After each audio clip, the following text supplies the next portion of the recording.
Former Decatur police officer charged with killing Steve Perkins could get his murder charges dropped today. Right now, Bailey Marquette is at the Morgan County Courthouse for an immunity hearing.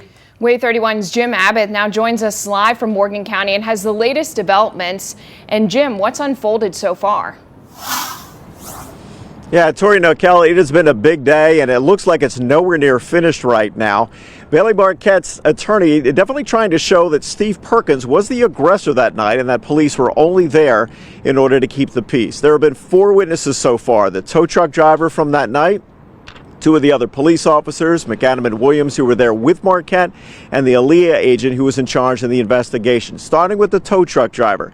He testified today that he went there to repossess Perkins' truck and that Perkins had come out and had pointed a gun at him. That's why he asked the police to come with him to escort him the second time around.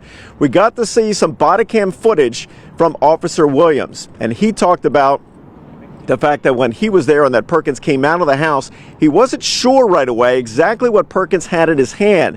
But from his positioning, he said that led him to believe that indeed it was a gun. He saw the light that was on top of what eventually he figured was a gun, and that Officer Marquette had called out that he was police and told him to get on the ground, and then shots were fired.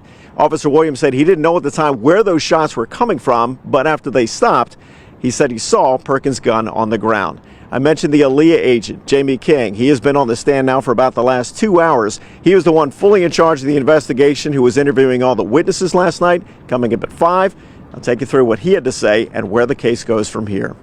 Live in Decatur with coverage you can count on, Jim Abbott, WAAY 31 News.